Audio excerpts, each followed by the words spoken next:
Hello, welcome to ZIM Explore. I'm Dr. Abstract, and in this ZIM Explore, we're going to do something fun. We're going to compare an app made in ZIM with that same app made in 5 different dev stacks. And a little bit different in that we did not make those 5 different examples, so let me show you what those are.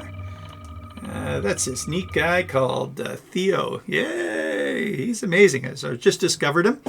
He is quite brilliant and works in the dev environment, and he's made a video here where he's compared this same app on 5 different stacks. So we're going to go take a look at how ZIM has done the same thing. So basically it's a voting game where you vote on which Pokemon is more round, and then there's a report or results page as well that pops up. So let me just scrub through this. What he's basically doing is looking through the code for each of the stacks, talking about the files, what went well and what didn't. So here's the first one here, note at the bottom. Here's the second one, and it will be something else. And in these somewhere as well, he also shows how many lines, there it is, how many, I lost it. But anyway, how many lines of code there is and how many files, etc. So there's yet another one with Go and GraphQL. Here's the T3. So what I've done is I've taken that data, or taken how many lines, etc., and what the platforms were, put it in a ZIM file, and I'm going to show you how we have made this app in ZIM. All right, so let's drop this down then. But anyway, he's wonderful, brilliant fellow. Just love his videos. I've watched now a half dozen, and very exciting. All right, so Pokemon app. Here we go. So there's, we'll put a link to this in the video, the description. But here's a link to the video that we just saw. And he's also created a GitHub repository with the files. And we have put comments in that GitHub repository saying, hey, we built this in ZIM. Here's what it looks like. Maybe we'll put a link to this video there too. And then here's a quick summary. Then Ruby on Rails had, I think it was Ruby on Rails. Anyway, I'm not too sure what all these things are exactly, so I hope I have some of the words right anyway. But 83 files, 1,000 lines or so. Ruby with an Elixir back end, I think, had 47 files and 1,300 lines, 1,400 lines. And then Go had 27 files, 952 lines. T3, which is TypeScript, Next.js and stuff, had 22 files, 600 lines, with React Server components in the back, 12 files, 367 lines. ZIM is 3 files with 112 lines of code. So I think that's easier in general. ZIM is quite powerful too, I think you'll find. I mean, these are huge frameworks that have lots of things going on and maybe are really solid in certain ways that perhaps ZIM isn't. I don't know for sure. With ZIM, we do have ZIM in Node Package Manager, and we can go into React and Angular and Vue, Svelte, etc. So you can use that environment to enhance ZIM, all the node packages and so forth, but we tend not to. We are pretty singular framework and tend to build all in a single page app inside of ZIM. As a matter of fact, why don't we just take a peek out before we look at the code here? Why don't we take a peek out at the ZIM site, and I'll introduce you around a little bit because it might be that you haven't seen ZIM before.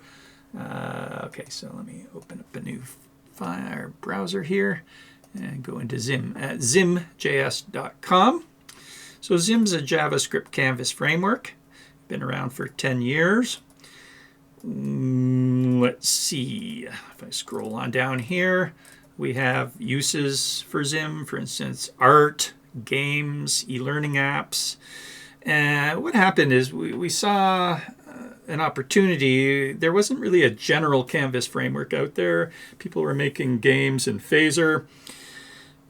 People were making art in P5.js, but there wasn't anything really that had components, even a lot of components. So we made ZIM and ZIM's based on CreateJS, which is more of it helped make the canvas be like Flash, but it was quite basic.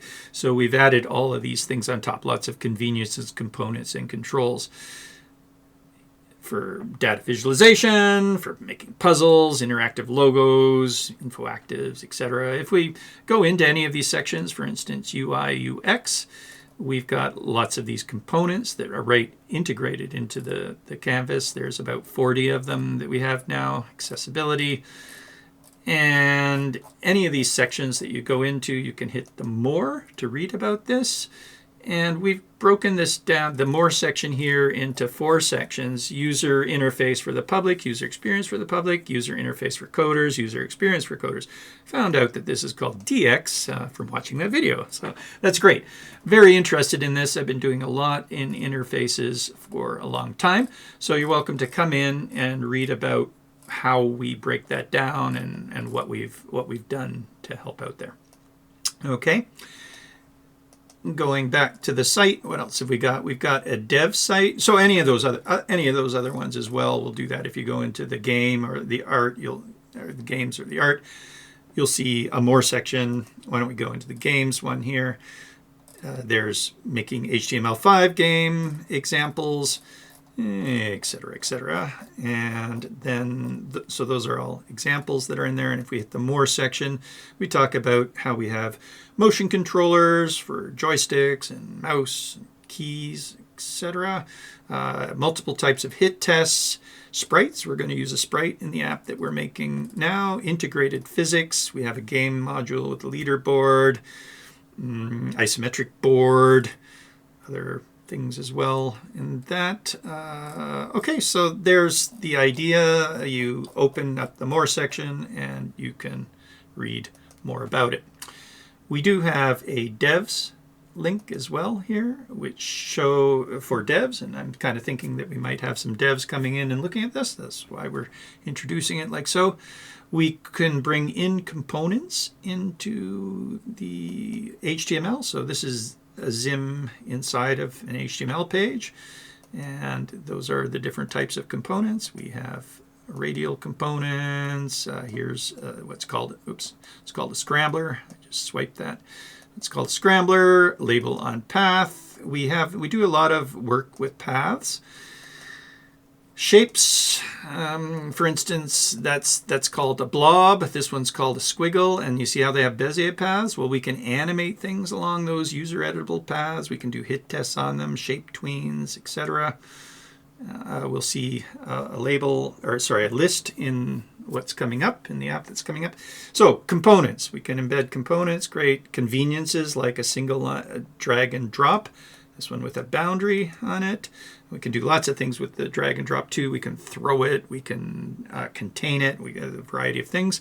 This is a hit test, like I said, multiple types of hit tests. Hey, slow down, guy. We can do transforms, and gestures on things as well. Animate. Our animation is on par with GreenSock, if not even beyond GreenSock. So that is a lot. We can sequences, as we're showing here, series. We can anything, all sorts of different types of easing, and it's quite exciting. There's the ZIM Duo technique. So we've invented things for ZIM, and we'll see that as we move into the code. We have style on the canvas. Not many other places have style on the canvas. We do a lot of chaining, and that makes our code less. Matter of fact, I should probably show you a little bit about that. There's a sprite that we just saw there. That's a motion controller that's following it. Emitters, so particle emitters. Drawing with pens. So these are what we call controls because we're operating on things that already exist. Noise, layout, so we can do responsive and adaptive design. Again, we've got our templates to get it into, but get it into maybe the environments that you're used to. However, you can simply use ZIM, as these developers have done, and talk about, how simple ZIM is, how quickly they can make things. So that's great. Great for SPA, single page app, PWAs. So we have ZIM on mobile. Got a lot of code in 5 minutes if you want to see how we made things in 5 minutes. We can also bring things into ZIM as well. So we can bring all this stuff into ZIM. Lots of tools that go along with it. There's what was in versions, and we have textbooky kind of articles. All right, let's go back to the ZIM site. One thing I wanted to show you that I just thought of, if we scroll on down here, we do have an editor. There's ZIM in VR, so we're in virtual reality or in 3D on three.js. Maybe show you a bit of that later. There's a store, but it was the code efficiency. So here we are comparing, this is just a small one, and this is quite old as well. We're comparing ZIM to other frameworks in places like Flutter and basic HTML, P5.js, Phaser, Paper.js, React, Vue, and look at the values that we're getting. So ZIM is, on average, 37% the code of other things. And that's what you just saw. We just, you were looking at those numbers. We're a third of those numbers. And so anyway, let's take a look in at the code and see how that is done. Well, pretty nice, huh? All right. So drop this down, move this back over here. And we're a framework, so we have a frame. Let's make a new frame. We're in a fit mode. Oh, you know what? Why don't we look at the app? Yay! Good idea. So here's the app in ZIM, and we can vote on what is most round. So vote. I don't know, that one maybe? This one? There we go. Maybe that one. Hard to say. Neither of these is round. So there's the voting happening. And here is a report where we are getting a report of the top 50. In this case, I don't know how far we were supposed to go. But anyway, there's a report of the top 50. Nice, huh? And we'll refresh that. And there we go. Vote, vote. Oh, really, that other one. I should have a one where I made a mistake. I want to go back. Is this one more round? I think so. Okay, so that's the idea. We are in what is called a fit mode. So if we move that about, you can't quite tell what's going on here because we made the background color the same as the stage color. So let me adjust that. Here's our frame. We're in a fit mode. We're basically fitting these dimensions into the browser window. So if we change that to red, for instance, and make the save, then this is what we see. Okay, so that's what the fit mode is doing. And it's probably the easiest thing to code in because we know the dimensions and then ZIM will just fit it in there. But if you were doing mobile, then you've got the full mode. There's also a fit full. There's another one that's called fill mode. And fill puts this, sort of surrounds it. And then there's a tag mode where you can put ZIM into any tag. And so anyway, that's our modes, 800 by 600. There's the colors. When we're ready, we call this callback function ready. We're also loading in our data here. So why don't we see what that looks like?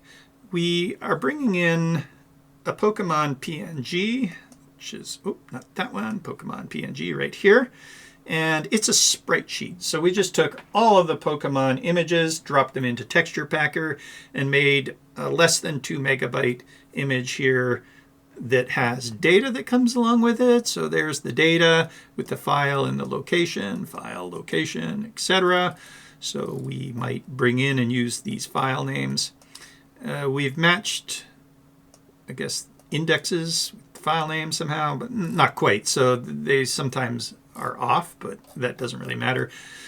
We'll figure it out. And then we also got this CSV, comma, separated value of all of the names. All right, so that's our data. This came from some GitHub link. Yeah, we finally found it. You know, even just trying to find the data on those other ones. So we saw the video, wonderful video, but trying to look through the code to see where the data was is like, oh my God, I'm looking through 60 different files. How the heck do I find the data? We eventually found it. Yay! And we just brought it locally. So we'll be loading it from our own server. Okay, cool, huh? One thing to note is that the quality of these PNGs, or the quality of these things, weren't very good. So pretty soon you'll see we're already into kind of pixel land here. But that's okay. I guess it kind of suits the look of it. And that wasn't us, though. We just, that's how the original files were. All right, back to our index. We are then loading in these assets. This is the path that we could load from if we want, and also we can set a progress bar or a loader, or sorry, not a loader, a waiter. We've got this waiter, which is just 3 little dots, and that's nice if you don't really care how long it's taking. But we have put a progress bar in. Some people might be taking a while and 2 megabytes. I don't know, not us though. We can also load in Google Fonts here. We can load in images, sounds, etc. And we don't have to always preload here in the frame. We can load on demand with, as you'll see here, we are given F for the frame, S for the stage, these are globals, W for the width of the stage, and H for the height of the stage. So f.load assets at any time will load some assets that we need, and we can get a complete event on those. All right, for our app, we're just putting them right here in the frame. Okay, and then we've got a voting part. So here's the voting code. And here's the reporting code. It's kind of funny. When we first did it, we did the voting code in about 40 lines. And then we realized, oh, there's a reporting code. And so that's another 40 lines or so to make up our total amount here. Well, 90. We also have some PHP in the back end. So this is our PHP, and we're going to look through that, and our reporting PHP. Okay, so up at the start. You guys okay? Hope so. Nice. We are done the first line. Okay, and here's our function ready. We are going to bring in our data then. So that's our comma separated value, splitting it in \n. This was a little data. The canvas is a bit more expressive usually. We don't really even have all that much ZIM stuff in here. There's a couple buttons, there's sprites, and there's a list here.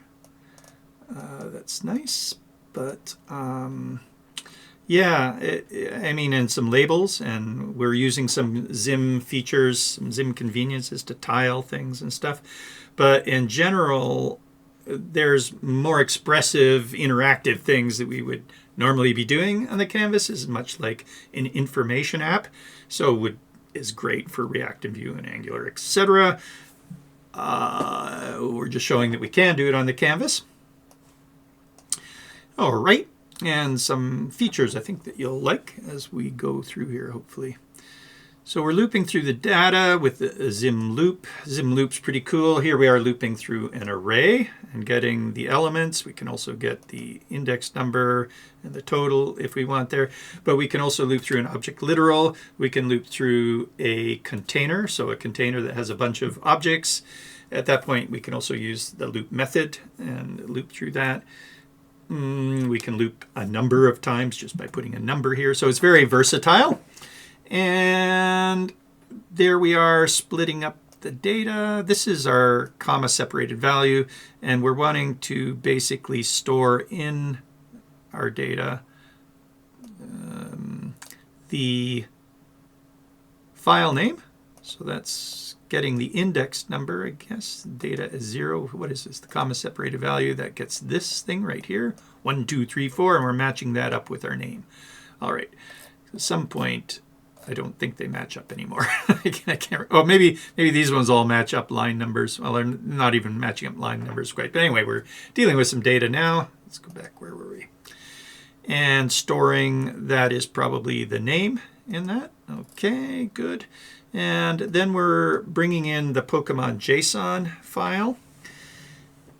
And we're making a copy of that because it turns out that when we make a sprite from that Pokemon JSON, it actually adjusts that JSON. So we made a copy of it so we have the raw JSON if we need it. And we're storing a length. We're preparing an order. we're pushing indexes into that order and shuffling the order. Basically, that will give us, we'll be able to make pairs from that, random pairs without overlapping the pairs. Okay, every time we go and make a tile. So that's us making a tile right there. All right, let's see what that looks like. As mentioned, ZIM has style.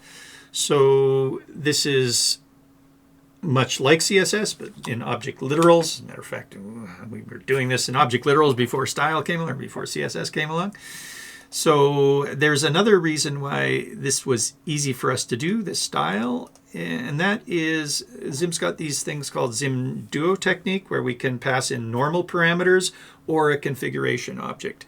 So here, for instance, in the sprite right here, we're passing in a single configuration object with properties that match the name of the parameters. And this allows us to go directly to the JSON parameter and pass in the JSON string.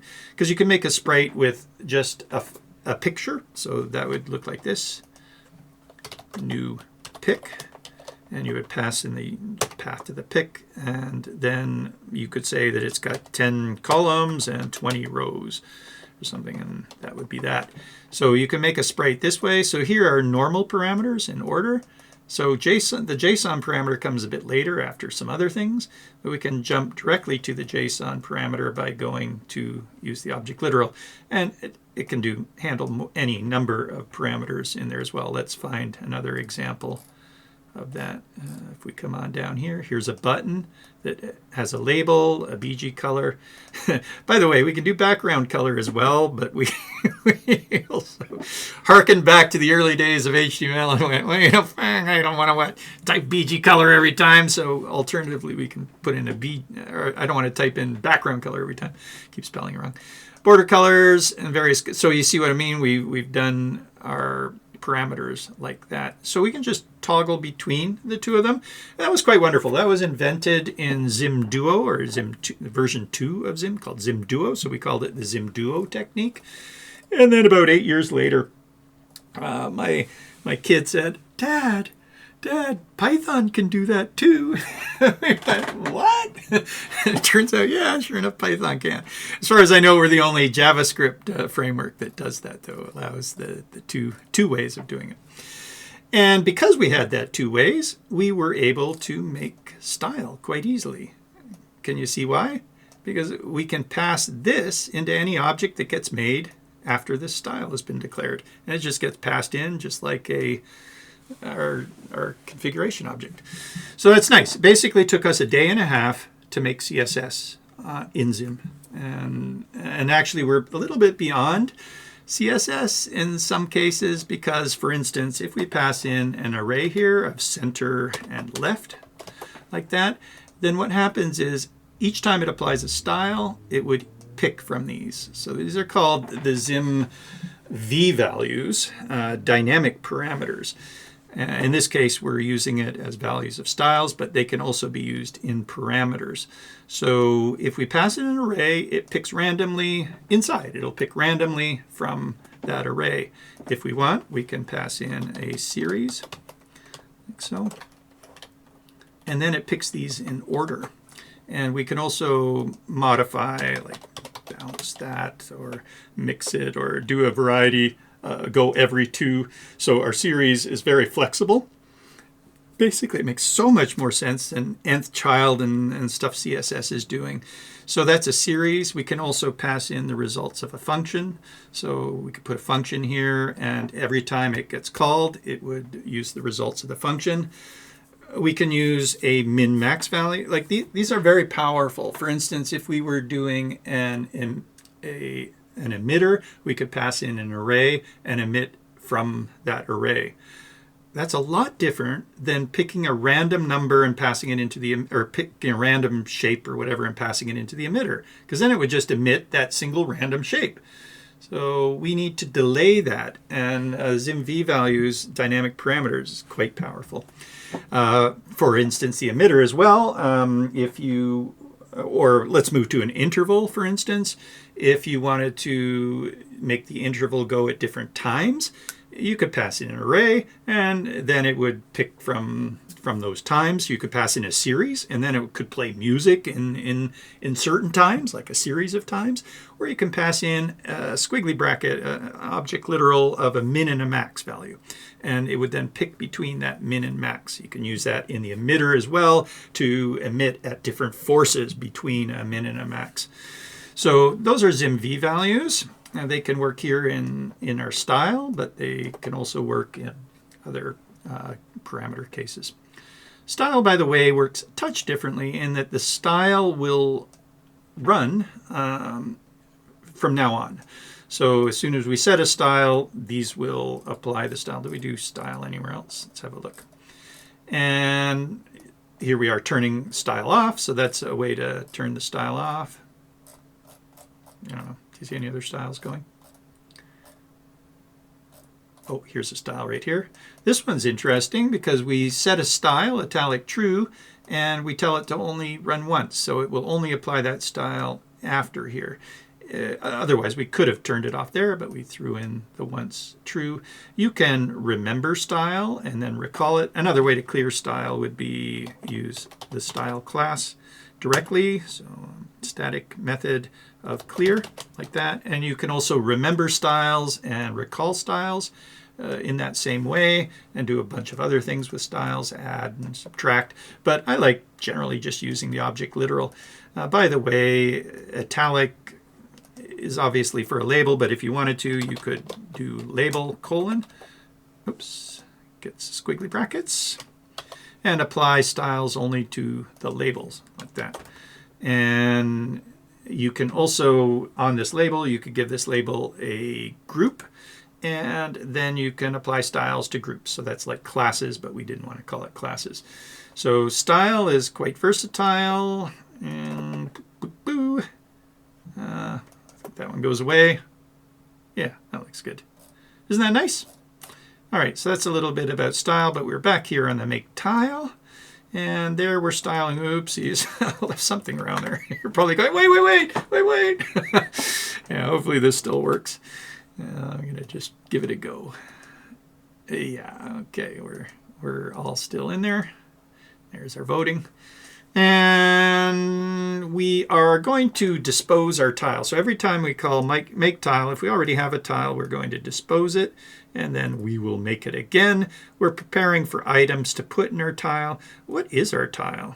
Our tile is all that stuff. It's a little bit of an ugly tile. It's this. So this is a cell. Tile basically in ZIM is like a table.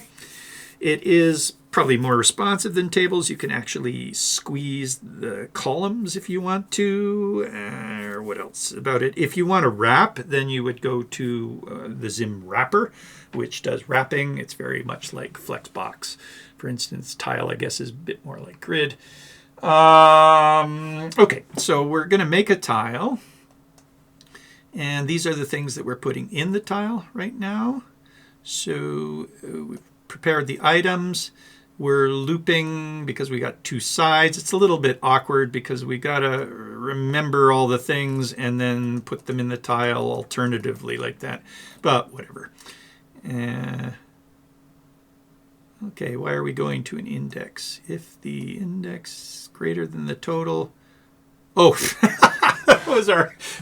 If somebody actually plays this thing through our whole data, we could have done something else. We could have reshuffled the list. I think we just did a poor man's. I just refreshed the page. So anyway, there's other ways that we could have treated that. It's funny. All right, I haven't looked at this in a little while because it's been 3 weeks. But anyway, that's fine. All right, what else are we doing here? F order. This gets us the first index each time, I guess. Somewhere are we increasing an index? What is index? Yes, so we are increasing an index each time.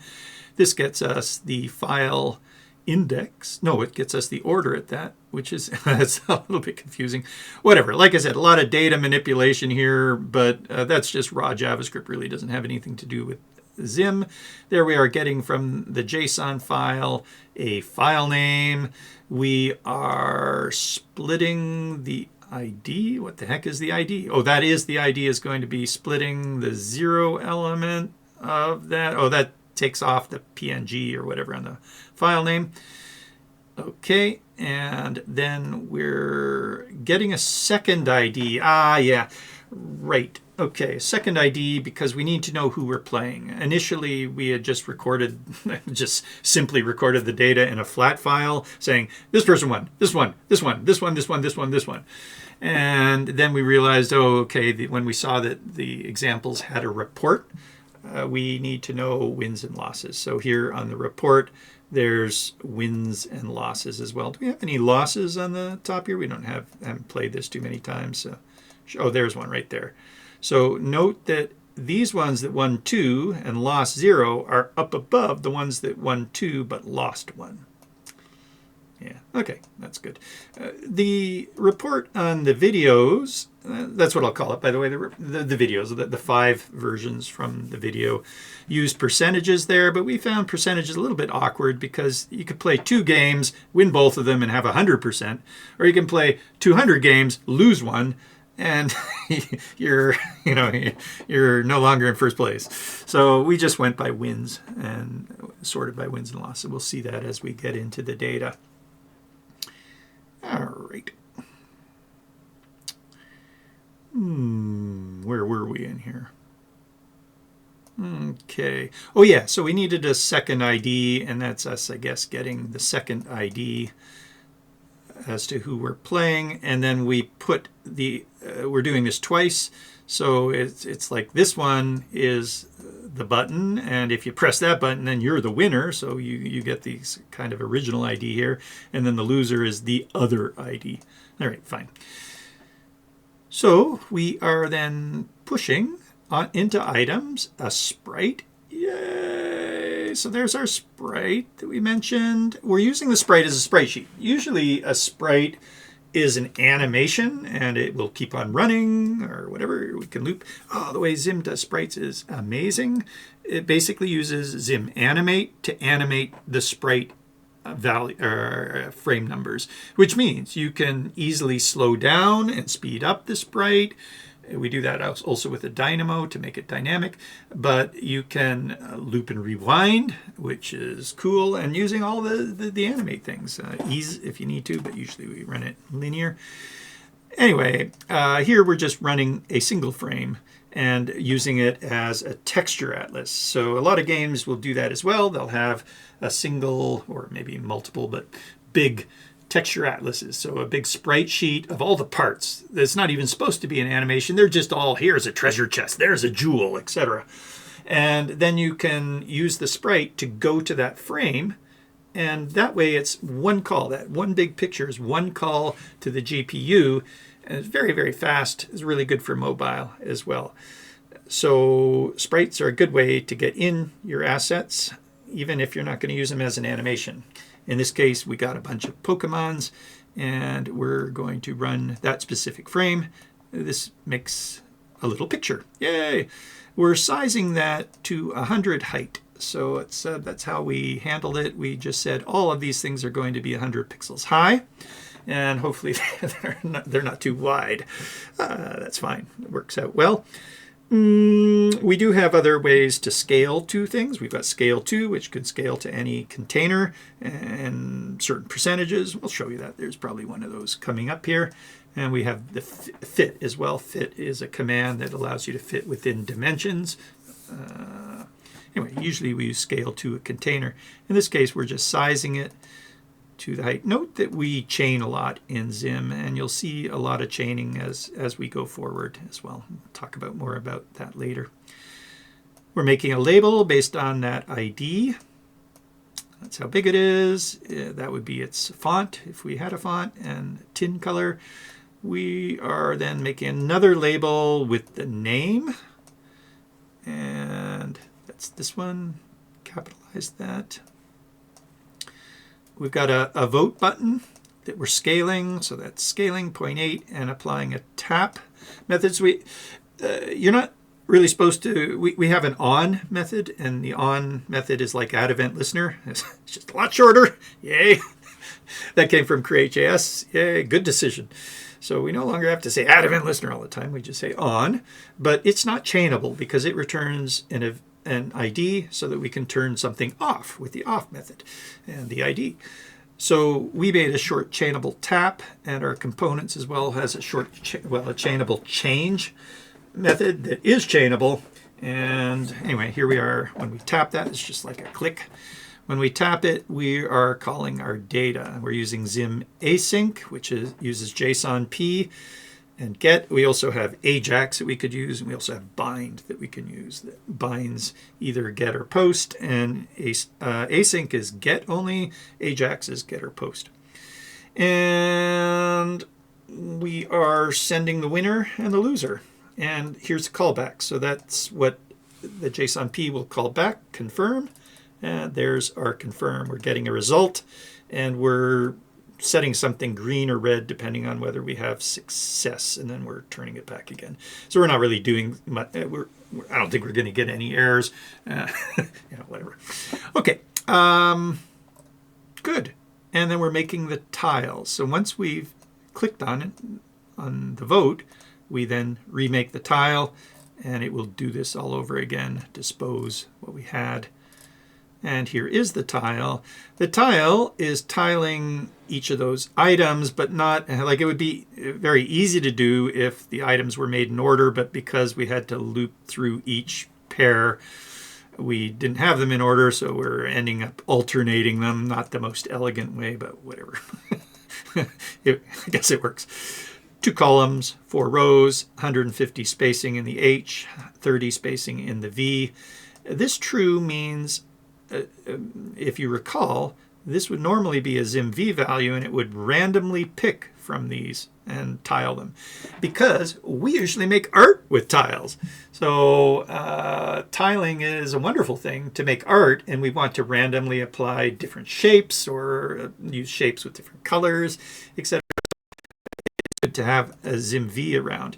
But in this case, we don't want to randomly pick. We want to do them just in order there. Also, by the way, when you are randomly picking or picking from a series or whatever it may be, we're cloning these things. So normally, like tile a circle 50 times by 50 times. That's what we're doing most of the time when we're using tile in ZIM. And it clones it. So then it takes that circle and clones it. In this case, we don't want to clone these things, because if we do, we wouldn't get our tap. Events don't get cloned.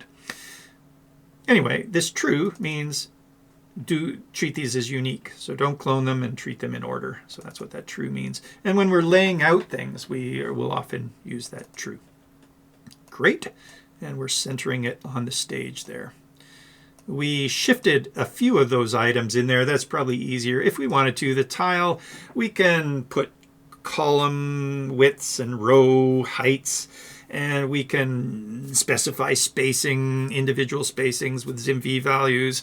But, it was mostly right. We just wanted to move these two things closer together or something like that. I can't remember where. Maybe we moved that up, whatever the indexes those are. All right, so just a little shift in them, and that looks fine. Much easier. That's it. That was making our tile. There's our confirm. We talked about that. Anything else we need to say about that? I don't think so. And there's a ZIM timeout. We have a ZIM interval and a ZIM timeout. They just swap it. We put the time first because heck, when you use set timeout, I always put the function and then I forget to put the time. It's a pain. Plus, in everything else, when on click, do this function, loop 10 times, do this function, etc. It's always that order with the function in the second sort of thing. So we remade those. Also, we have other features with timeout. One thing, it's in seconds, not milliseconds. And we have other features that are quite handy as well. For instance, the ZIM VEE values, but also within here, if you collect the interval object or the timeout object, you can find out how many times you've looped, etc.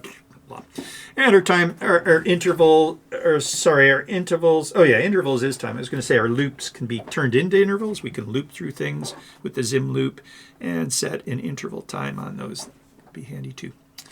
Blobbity blobbity blah. Hope you don't mind me just kind of throwing all this ZIM stuff in here. It's probably too fast to understand totally. My apologies. There's lots of information on ZIM. Come on over and check it out. I just wanted to get across that we do have a lot of invention happening in ZIM, and you might want to see what that's like. All right. Another invention here are label letters. So why are we using the label letters? Ah, right, this roundest right here. Very cute title. I like that. I like the color manipulation that they've done there. On a single label, we can't do that. So we could make it a label and then another label. That's no problem. But we also have label letters where we can break up a word or whatever string into its letters. We also have label words where we can break up a string into words. But this is using label letters here.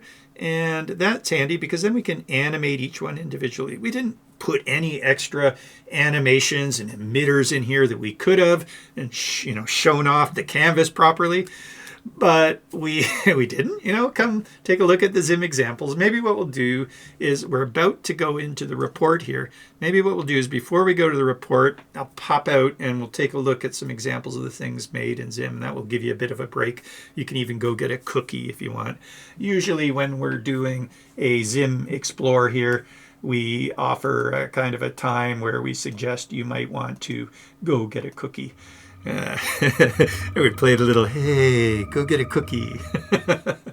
Anyway, we're nearly there, and then we'll take a look. But yeah, we didn't put any extra things in there, such as animating each letter in or something fancy like that.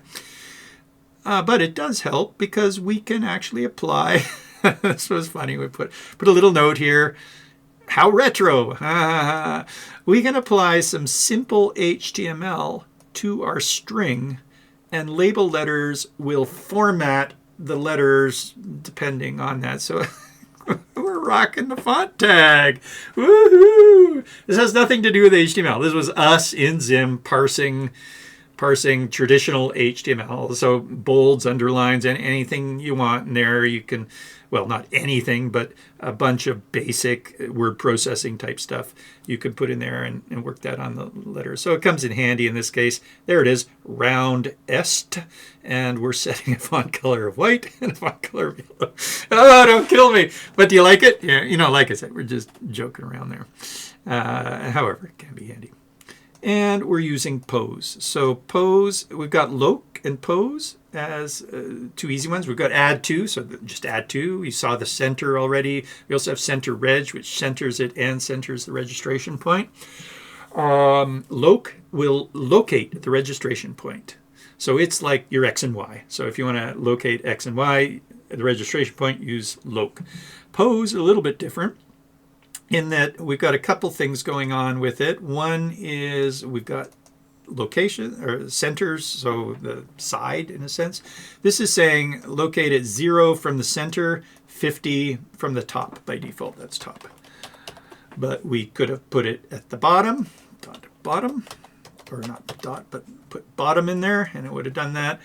And we could put it on the right, so this would be 0 from the right. Okay, what do we have? We have center. And when we do that, when we put it from the bottom, right, center, etc., it's edge to edge. So if we come back here, this is 30 pixels down to the top of that. If we put it on the bottom, we put this one on the bottom, probably put it 30 pixels up from the bottom. So it then goes from the bottom here to the bottom of our object. This one is 30 pixels and 30 pixels. So that's 30 pixels from here to the edge, it's 30, and from here, 30. And if we put it on this side, then it'd be 30 from here to the left side. Here, 30 from the right side. So you see what we're doing there? That really is so handy. That allows us to position things around the edges very, very easily. Like HTML can do that too, but HTML doesn't have a center. And so the center makes it even easier. Okay. All right. So that's a pose. I also realized before I upload it, I mean, that is handy, but I left the red background on there, so I better go up and adjust that. So half the time I'll save it and upload it automatically. You guys are probably looking at it live with a red background darker. There we go. And back down here. So anything else? The instructions. Oh, right. There's the bottom. So there we located that, or posed it right at the bottom. There we are setting its alpha. So maybe we can talk a little bit about the chaining. There we are scaling. So we have these short little chainables. SCA for scale, rot for rotation, alp for alpha, SKE, skew for skew, whatever. And our pose and loc, and there's a few other ones as well. And that allows us, so we can make things, that allows us to work on things without storing them in variables. Otherwise, we'd store this in a variable, then we would set the dot scale or dot scale x or whatever it may be, and dot x and y. So that would be the traditional way. And this is how ZIM comes in shorter than others. One of the things is it's chaining. Okay, and another thing is we've got lots of components, so you don't have to make any of those. And also we have many conveniences, so yay. Alrighty, there's a made with that just comes with the frame that makes this made with ZIM button right down here.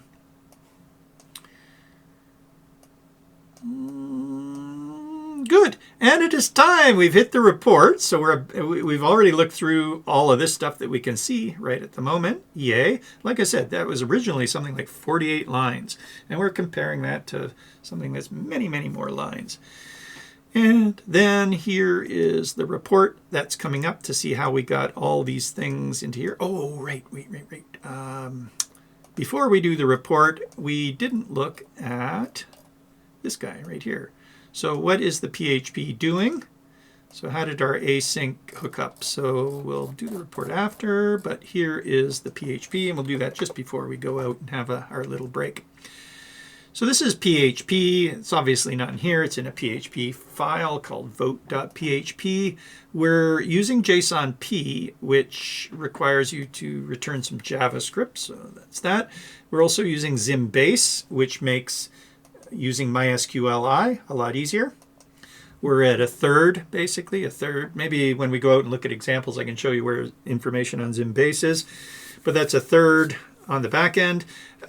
We used to use PHP all the time. Remember, I've been doing this since the 90s. I used Perl. I started off with Perl and then moved over to PHP. Now I use Node.js on the back end, usually for modern apps that I'm making.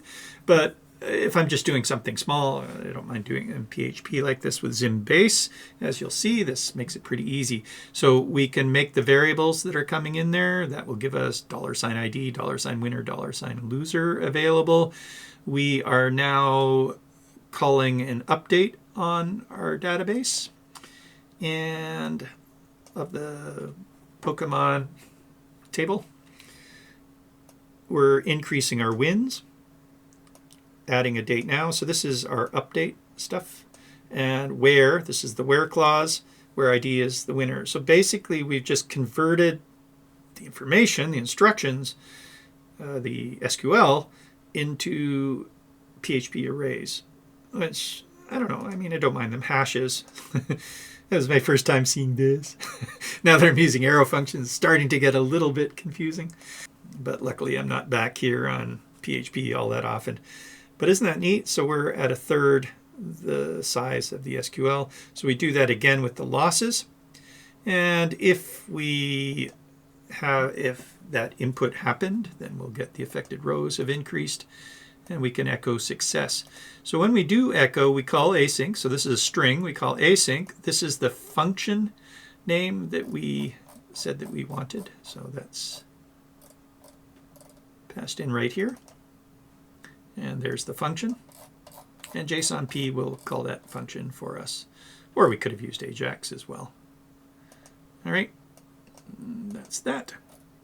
There we go. I wanted another comment on that, like so. And when we do the report, we'll talk about what we did in the report.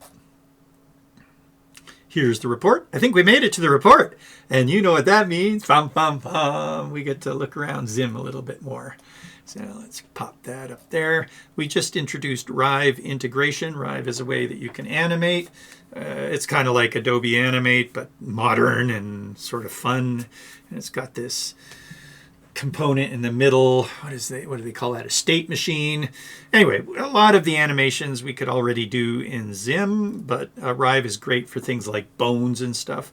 So we just introduced that. You can find out what's new in ZIM by hitting this right up here as well. This is another way in. So in our last version, ZIM 017, we introduced end slicing right there. The fellow that did the video, Theo, did another video where he compared the different stacks on something like this. And so we've just remade this with the ZIM lists, which allow you to drag things. There's Fabric. ZIM is amazing. It goes up there. three.js is amazing. It can go up there. Phaser is pretty cool, but it's more complicated than it needs to be. We come in under Phaser quite often, and there's no way kids are going to use Phaser or anything like that, so, or even designers, etc. Pixies, all right, but it's a rendering engine like CreateJS. So these two things are competitors. Unfortunately, CreateJS it became stable. Adobe Animate used it, and then they stopped developing it, which is fine. It was very stable. I hardly had to play with it. You know, I actually am the one that adjusts CreateJS now. We've adjusted ZIM CreateJS, very, very stable. Pixie has gone on. Phaser's built on Pixie. ZIM is built on CreateJS. So it's quite hot and well used and stuff like that. So I guess put that there because it's not being updated, but still I'm updating it. Hard to say. Paper.js kind of sucks. It hasn't changed the whole time it's been there. P5.js is very good, and Conva is okay. I don't think it's there. Like a lot of people using Conva, they should be using ZIM. There's just so much more you can do in ZIM that just people don't know about yet. So it's hopes that that you'll come and know about that. But you see what we've been doing? We're just dragging in ZIM lists here. Isn't that cool? So back here. And drop targets. Now we've added between lists and non-lists, or even non-lists. We added an AI chat. We introduced the Rive stuff. We did some other things here. So this is the latest in ZIM 017. In ZIM 016, we made a new forum, so you're welcome to come by the forum. It's also linked to right up here. We'd love to hear from you. We brought shaders into ZIM, made an emitter tool, brought in sound, so we have sound synthesis both in recognition and in speaking. Brought in a range slider, so those are new in ZIM 016. 015, we introduced texture actives, which allow you to look at any but actually interact with any ZIM stuff in three.js surfaces, on any surfaces. So that's amazing, amazing opportunity here. We're well ahead of the curve when it comes to 2D interactivity in the 3D world. So you can check that out. We made Texture Active Studio, which was 35 examples of using things that are ZIM inside of 3D and in VR. So you can put on a VR headset and see all that stuff working. ZIM 014, we introduced a store and showed you how we can do things like not in-app purchases exactly, but across app things like plasma points we're collecting. And ZIM version ZIM, etc. We thought ZIM version ZIM was going to be the final version of ZIM, but alas, it was not the final version of ZIM. We're still going. Actually, we thought that in ZIM 10 as well. All right. So anyway, that's a look through some of that stuff. Under the About section, you've got an intro to the site, to our vision statement, code creativity, because we have code creativity, a lot of creative things inside of ZIM from a DX standpoint, so that you can code your creativity. And here's a bunch of features. Multi-touch, pinch, pan, rotate, multiple types of hit tests, style, texture actives, all sorts of components. Oh, you probably want to see the docs. The docs would kind of show you where the components are.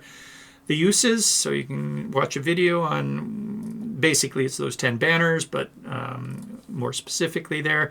There's all the versions that we talked about. Here's various reviews. And there's more in there, I'm sure. Here are examples. So the examples are, our feature examples are a mix of new things that are available. You may recognize some of those. New things that are available, and then more complete apps as well are in here. Things like the Alone Droid physics games here. There's GenPen down below here somewhere, where there it is, GenPen, which allows you to draw a whole bunch of stuff. There's the store app versions. Do you want to see what the 3D stuff is like? So this is texture active right here. And we're going to press for a puzzle. And look at that. This is an interactive puzzle on a 3D surface. It's amazing, huh? I don't know why that came in so slow. Maybe I was just waiting for an animation. Okay, so nice, huh? Anyway, here are featured examples. We then move into collections. So each of these collections is a mini site. Where are the collections? Here, there. ZIM Bits, 64. 64 examples of interactivity.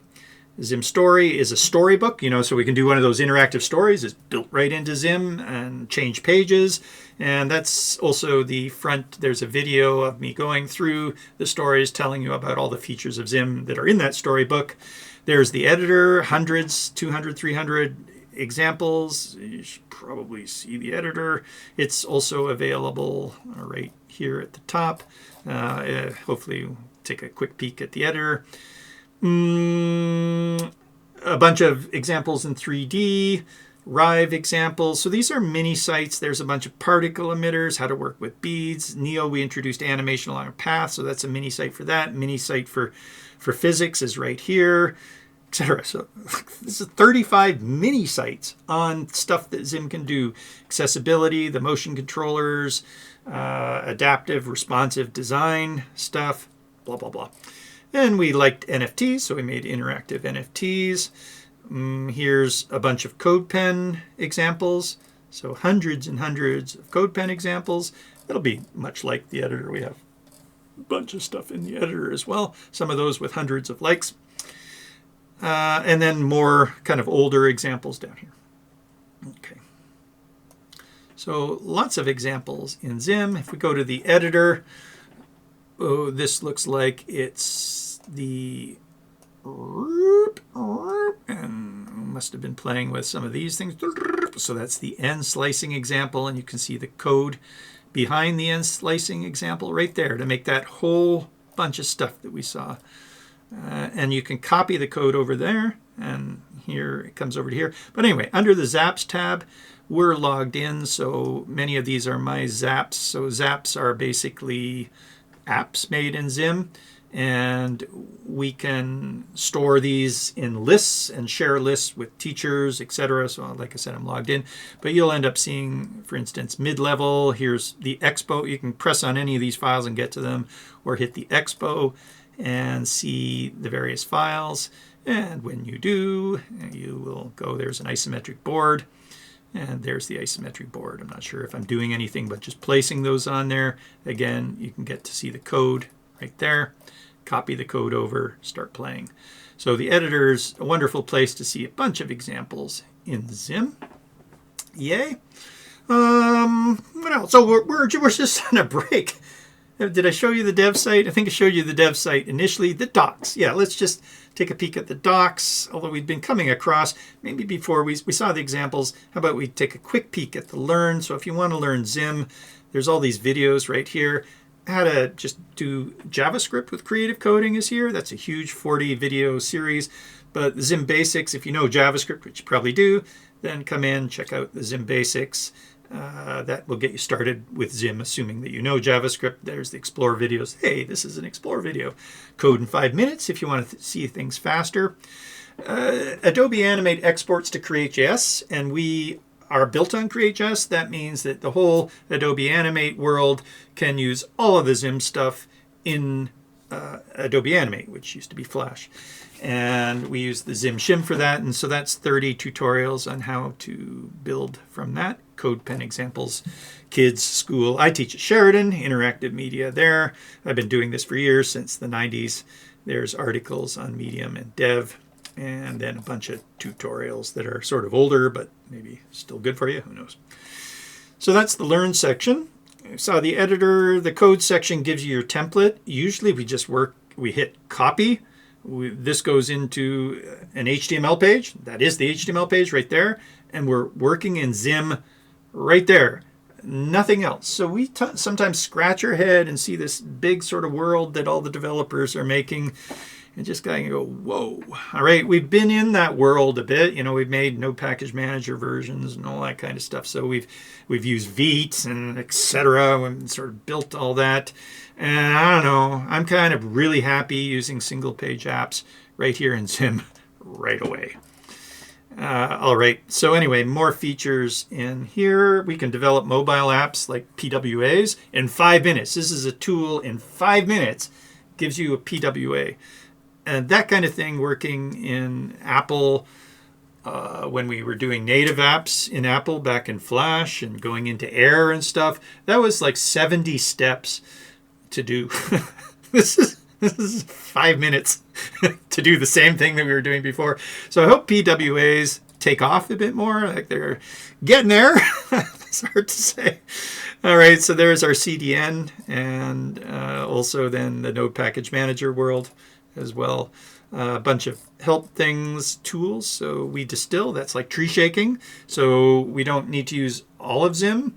We can just use the things that we use in ZIM with ZIM distill. Like that. All right, other tools. AI, we've just made an AI version. Sits on top of ChatGPT to do AI code in ZIM. Different tools. Nice, huh? All right, our libraries, we've got a socket server called ZIM Socket that makes sockets really easy. Game module, physics module, three.js module to bring that in. We can bring three.js into ZIM, or we can put ZIM into three.js. Pizzazz modules, we did a Pizzazz thing on our background of our pane right there. And then interactive cam and ZIM Base. Oh, right, yeah, I kind of wanted to show you ZIM Base. So there's ZIM Base for easy database access. Gives you basically one line. We can do database stuff in one line now. So we're a third of the size of MySQLi. It uses MySQLi in the background. There's some examples. By the way, there's Node with data. So this zip shows you 3 or 4 ways that we can get data to and from Node.js and Express, etc. As well as there's a video that we did on that as well. So you can see that. But this ZIM Base is used with PHP. So that's PHP side. Here are the docs. And so it's broken down into a frame module right here, a display module where we have the basic things like stages, containers, bitmaps, shapes. Then we have all of the components, so over 40 components here. Label on path, label on arc, label letters, label words. Fine, great. Emoji, button, checkbox, radio buttons, toggle, tip, pane, panel, window, page, layers. Oh man, we got layers. That's right. We can do transformations in layers. That's unbelievable. So that's pretty cool, because normally transformations, you're stuck with a single transformation. Anyway, that's a waiter, a progress bar, indicator, text input. Right, because text isn't native really in the canvas, but text input is. We got like a native HTML text field off stage, and we mirror it on the canvas to allow input text on the canvas that can be layered in with the rest of the canvas. It's like, yes! There's also a text area down here and a text editor, but the text area is overlaid. So that means you can't layer it. Same with a loader. The loader loads things in, but the loader can also save. We can load in images and save out what we're seeing on the stage or any container, like with one line of code. Pretty amazing. So where'd we get to? Text input, list, stepper. We're going to see a list. Stepper, slider, selector, slicer, Dial, tabs, pad, numpad, d-pad, radial menus, color picker, emoji picker, text editor, keyboard, organizer, connectors. Connectors are like, lines that you drag from one place to another. Marquee, carousel, loader, and text area. Then all the methods, won't bother looking, but there's all those short chainable ones that we had mentioned.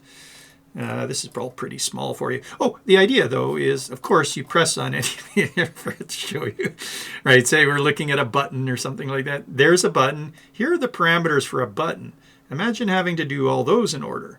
But because we've got ZIM Duo, you don't have to. You can go directly to the corner of the button and set it to 0. Isn't that amazing? So that's really nice. And then information about the button, examples of the button, what all the parameters do as well. Do they support Duo? Do they support Oct? That's style because it was developed in ZIM 8, Oct. And do they support ZIM VEE values? Okay, so anything that supports ZIM VEE is listed as that. They all support Duo, so all that is Duo. There are the methods. And plus you get all the ZIM Forth methods plus all the create.js methods. So remember, we're built on create.js, including things like the on method to make an event. But on a button, you could use tap.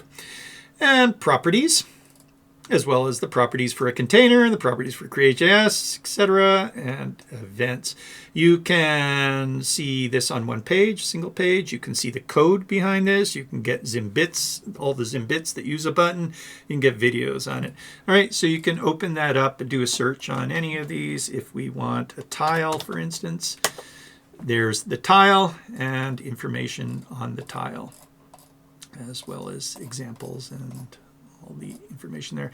There are people that say that this is the best documentation that they've ever seen. We could do a little bit more now that we have, I bypassed all that. There's our tile was under controls as well. Controls are things that operate on existing things. So you tile existing things. That's why it's under controls. Also pages, grids, guides, wrappers, that kind of stuff. Different managers, controllers, so motion controller, gamepad, physics is considered a controller, timeline effects, so a bunch of blur effects and stuff, but also you can pixelate anything, you can add parallax, you can use flippers, books, scramblers, scrollers, dynamos, accelerators, emitters, generators. That does what P5.js does to make generative art. Wow. Pens, so you can pens are so beautiful. Sound waves, so animating to sound. There's synthesizer, and VR is the old VR. We now do VR a little bit differently, but it's side by side. It sort of splits things up into side by side. All right, a bunch of helpful code conveniences. Yay, as in the Ajax, the noise, all sorts of things. And the wrap, which gives us these little things. So if we want to log, it's not console.log, it's zog. If we wanted to get document.getElementById, it's zid. So we can also work in HTML, much like jQuery can. So when we code our HTML stuff, we use ZIM a lot to do that. And then there's the game module, the 3 modules, socket, cam, and pizzazz. So as I was saying, good docs. We could go a little bit further and implement, like we've just created the editor, so we could implement the editor, and we do have in the editor here, we can go right into the docs and do a search on circle, for instance. But when we do, it comes up with the circle. Here are the examples. It might be nice to have a little button right here that just pops it right into your code. I'm not sure if we'll get there, but right now we copy and paste. That's pretty close. Cool, huh? Tips as well is in there, so you can have the whole thing on tips as well.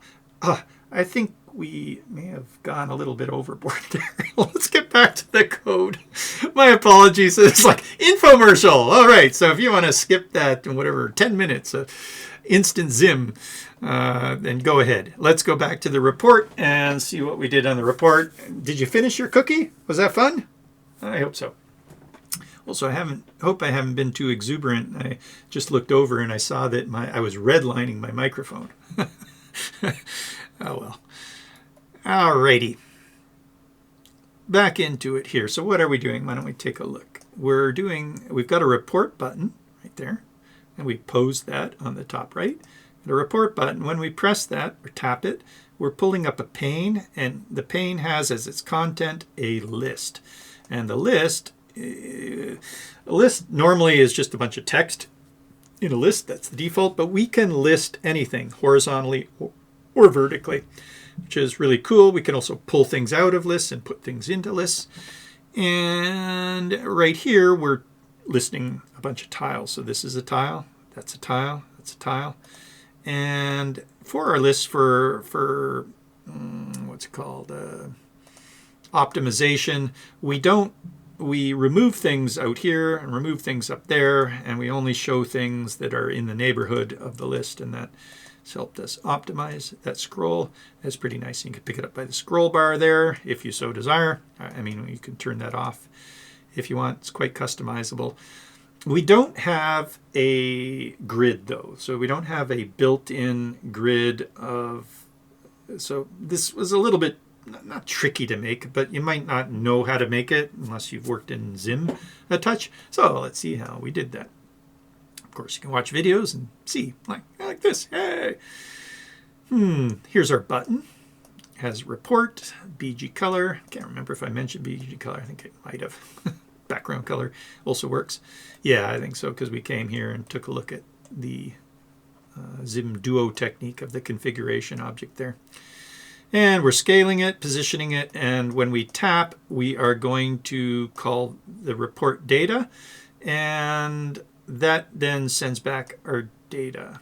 Okay, so we're calling the report PHP, and let's have a look and see what that's giving us basically. That's right here. Go. This is our report PHP. We're returning JavaScript, so with our async here, and we're using ZIM Base, and we're getting from the Pokemon directory ID wins and losses, and we're ordering by wins descending and losses ascending, limiting to 50. So that way,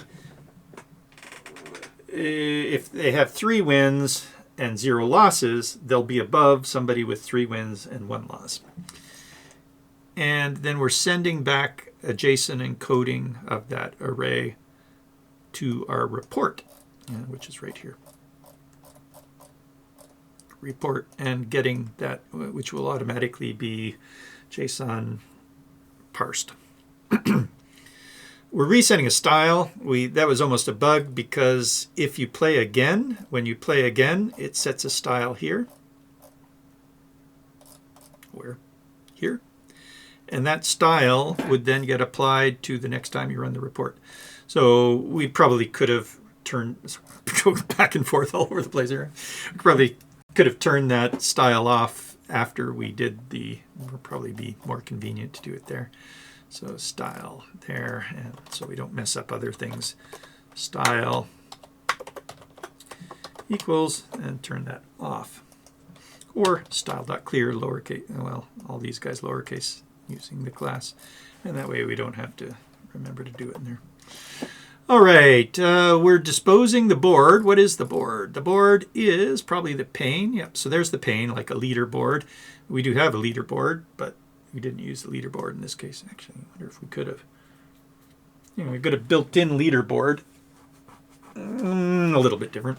So we've got a pane, and we're passing in the list as content. The list is indeed a list right there, where we're listing the items that we're making. There's some dimensioning on that list and aligning. I don't think we actually have to align left. We were just trying to figure out how to get it to go to the left, and then realized we had indent by default is 10. So we wanted it to bump right up against the left for these custom things. So this thing is right up against the left. There's the outside of the list right there. And what it was doing is leaving a 10 gutter in there that we didn't want and thought maybe it was the alignment, but I believe this worked fine still. So if I refresh, well, something got broken. Oh, probably left the PHP on. Yeah, left the PHP on. Turn that off. Did we look at that PHP? I think we finished it, didn't we? That was quick, wasn't it? So quick, I forgot if we even looked at it. So we saved that up, and let's see if our alignment's still good on our report. Oh, it's not quite good. Well, what did we do exactly there? We do have an indent of 0. Maybe it doesn't fit. So if it doesn't fit, it might automatically center it for us. Anyway, we'll keep the keep the alignment left then. Oh, what am I doing? I'm undoing, and that, of course, undid this. Fun! All right, so we're in the pane. We got the list. We've added a close button to the list, to the pane. By the way, this is a pane, which means it kind of pops up like that. It's handy to show, oh, pane. But it could be a panel. So if we made a panel that would have a bar that we could drag around, we could collapse it. We got a close button on it, a few other things in panel. The list itself is actually a window. So this is a bunch of tabs. These are tabs. Well, no, they aren't. Yeah, okay. Yeah, I guess they are. Because we passed in an array of tiles, and then the tile makes tabs. So this is a big, long vertical tab that usually would include buttons. So yeah, that's how we built ZIM, on these sort of components and added components on things. And it's all inside of a window. So the scrolling aspect comes from a window. Then this is sitting inside of a pane. All right. Right, how did we make those tiles? So this is us right here looping through the leaders that we get back. So we disposed the whole pane. We could have maybe just disposed the tile and left the pane, but whatever. We're preparing our items that we're going to pass into the tile. We are looping through the leaders, each time getting the data from leaders. That will be an array of ID, wins, and losses. So a bunch of those. 50 of them. And we're looping through those 50, each time getting that array and getting the index number. We are then constructing the file from that. We're going and grabbing, what is this doing? Find index. It's locating the data from our frames. Okay, so fine. And that gets us the file, I believe, but this is the file. So what is, that's the frames. Sorry, we got frames and F files and frames and fracs. All right, and some fracs. Then we're making a rectangle. So here's how we decided to do this. If we wanted to, and hopefully this is better now. I must not have saved. Save. Hopefully this is better with that alignment in there. Whoop. Yeah, I guess so. All right.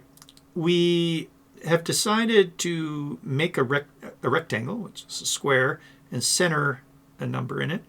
Then make another rectangle and scale to our picture. And scale to allows us to put 80% or 90% or whatever we've decided on there. And that's how those all nice fit into that rectangle. And then we made another rectangle and we added these things to it. And we made a container, I think, and added a couple rectangles with numbers in them. So that way the size of them kind of lines up nicely. We could have, if we wanted to, made column widths. And if we made column widths, then we could have used the fit command to fit to whatever the column width is, and that also would have worked, but this is probably just as easy. So here's what we're doing. We're making a new rectangle. We're making a label and centering it on that rectangle. We're making a card rectangle. We're going to the sprite data and running whichever frame number we found that was at. And then we're scaling that to the card. So there's this scaleTo. Yay! Scaling it to the card. 90% of the height, or sorry, 90% of the width, or 90% of the height, whichever is greater. And then we're centering it on the card. We are making a name rectangle. We're putting the label in there. Some manipulation of that, it seems. Yeah, we found that there was some weird dashes in them that we just turned to spaces. Font size, if we wanted to, we could have applied a font, and that's a color light. We're positioning that at the top of the name, center top of the name. We're also masking it just in case it's too long. So we noticed that there were some really long names in there. If we wanted to, we could have scaled that to this rectangle. That would have changed the font size on some of them. And we could have made it so that it had a maximum value. That's pretty easy to do. It's just one little line of code to make sure it doesn't go beyond a max size. And then otherwise we'll scale back and forth. And we could scale to a min to, anyway, that's quite easy, that responsive type stuff, because we're programmers, yay. And in this case, though, we just masked it. So if it does happen to be longer, it will just go off. We won't be able to see it. We have made the label that's for the little number that's on the bottom there, and it's pink. Pink.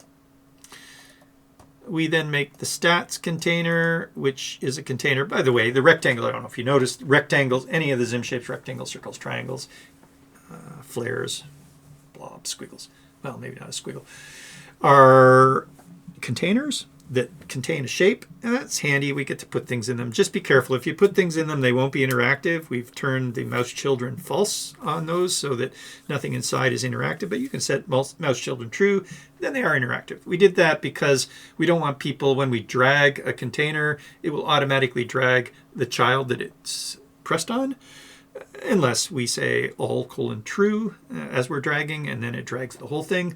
But people might not realize that right away, and you end up dragging the shape and leaving behind this invisible container. So that's why we turn the mouse children false. Anyway, here we're fine using those as containers because we're not really interacting with them. But in this case, we made a container, added 2 rectangles to it, and then centered the win label and the loss label. So there's us getting the win right there, the win data and the loss data, and centering it in those 2 little boxes. That makes this bit right here.